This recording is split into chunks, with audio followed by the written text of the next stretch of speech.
Saudara dan saudari yang dikasihi Tuhan, selamat jumpa kembali dengan saya Romo Valentinus Teja Antara SIY di rumah kita tercinta Wisma Kencana Channel.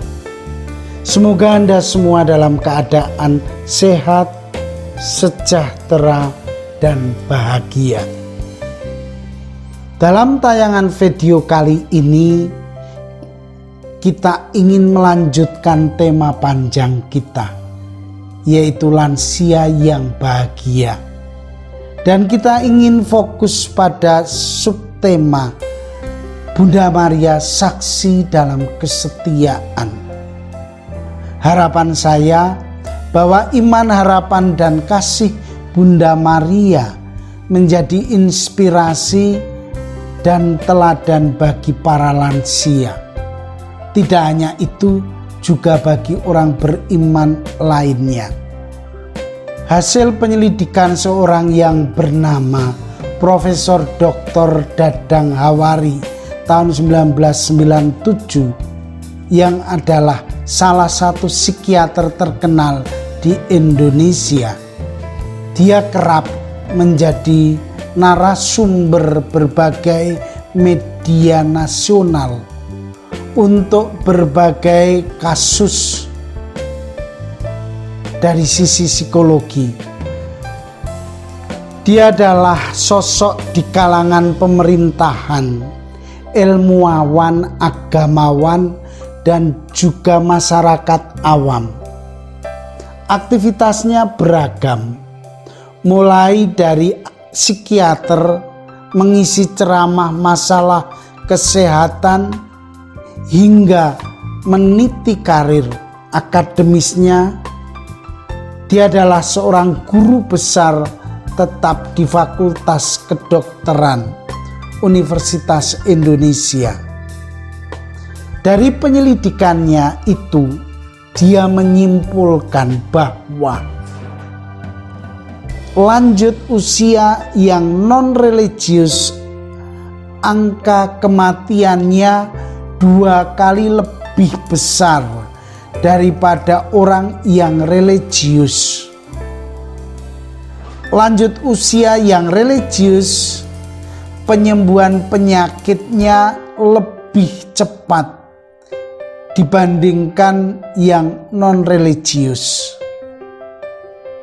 Lanjut usia yang religius lebih kebal dan tenang menghadapi operasi misalnya. Lanjut usia yang religius lebih kuat dan tabah menghadapi stres daripada yang non-religius. Sehingga gangguan mental, emosional pun jauh lebih kecil. Dampak dalam hidup rohani mempengaruhi kehidupan lansia. Kehidupan keagamaan sudah mencapai tingkat kemantapan. Kecenderungan menerima ajaran keagamaan meningkat mutunya dan penghayatannya. Munculnya penghayatan terhadap realitas akan kehidupan akhirat secara sungguh-sungguh disadari. Sikap mengarahkan pada kebutuhan saling mencintai dengan sesama serta sifat-sifat luhur-luhur lainnya juga muncul. Muncul rasa takut terhadap kematian yang meningkat sejalan dengan bertambahnya usia. Takut di sini mempunyai arti wedi asih. Dalam sikap kepasrahan kepada kehendak Allah, berdampak pada meningkatnya paham dan sikap dalam bentuk keberagaman dan kepercayaan terhadap adanya kehidupan abadi di akhirat. Itulah salah satu bukti yang terjadi dalam kehidupan nyata bahwa lansia mempunyai kekuatan batin dalam hidupnya, mempunyai nilai lebih mantap dan matang di masanya. Marilah kita mendalami bersama Bunda Maria saksi dalam kesetiaan pada video kali ini sebagai teladan kekuatan kita semua. Akhirnya, selamat menyaksikan video kali ini.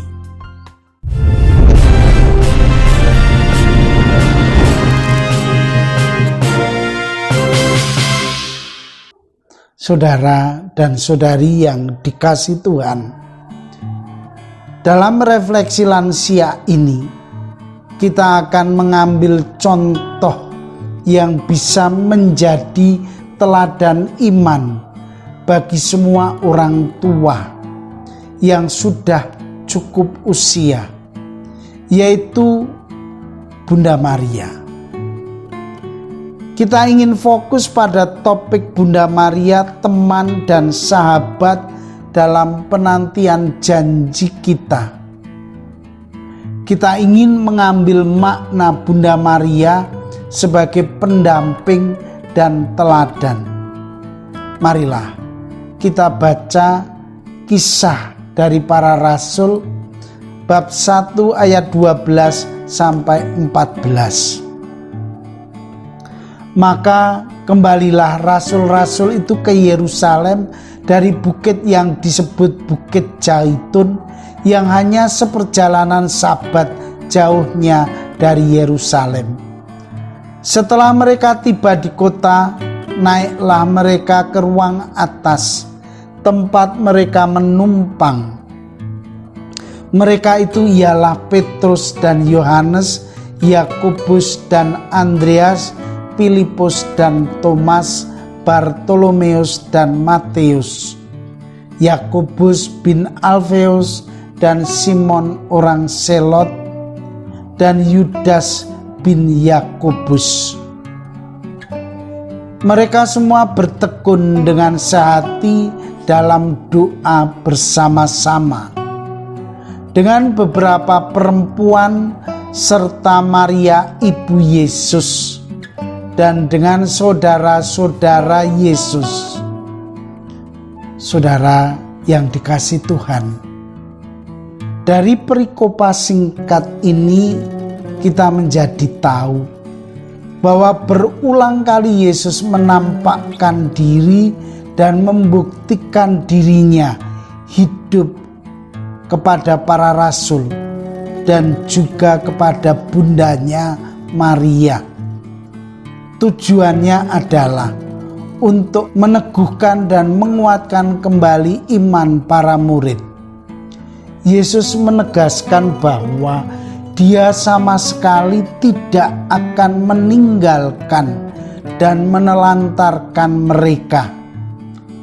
Yesus juga memerintahkan para murid-Nya untuk berkumpul, bersekutu, dan berdoa, menyambut turunnya Roh Kudus yang dijanjikan.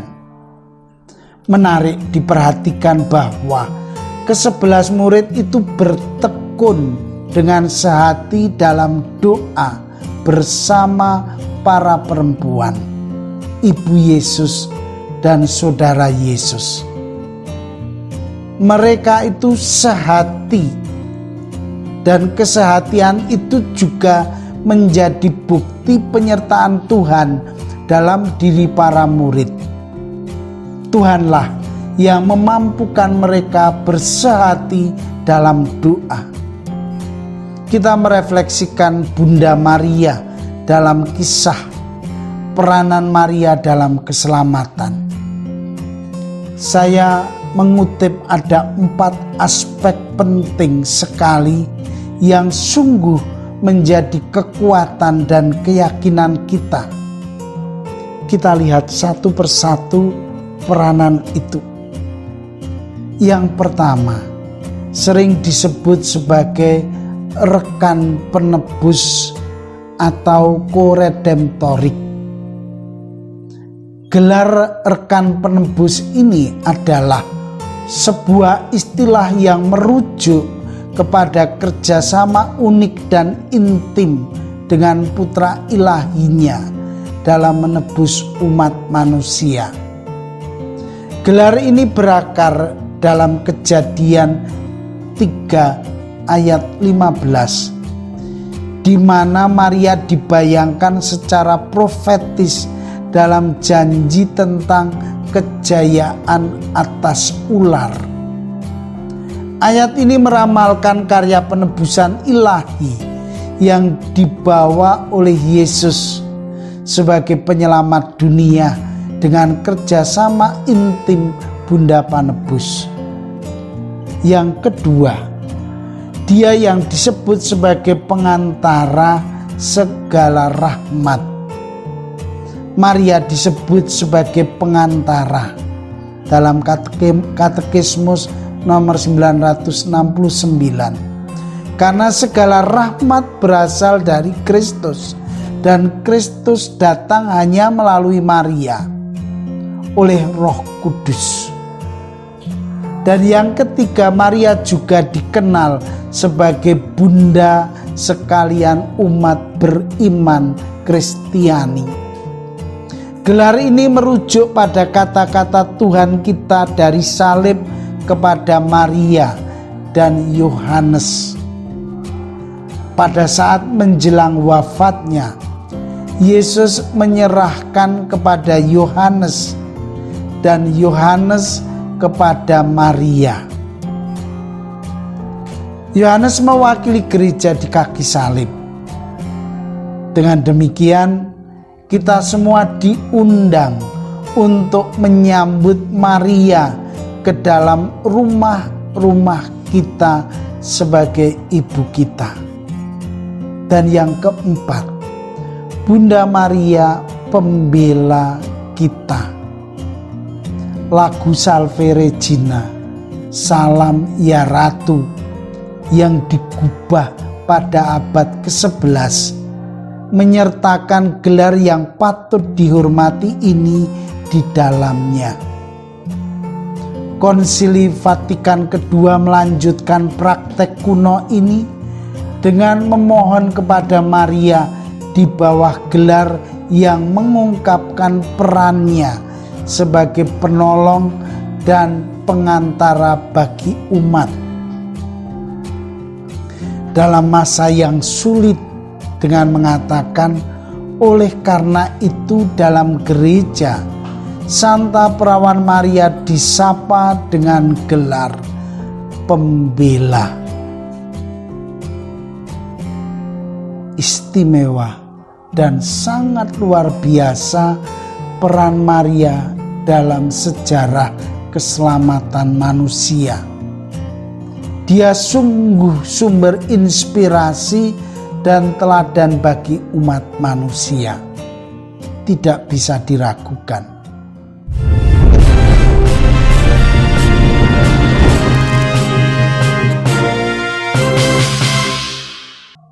Saudara dan saudari yang dikasihi Tuhan, demikianlah keagungan Bunda kita dalam iman kita.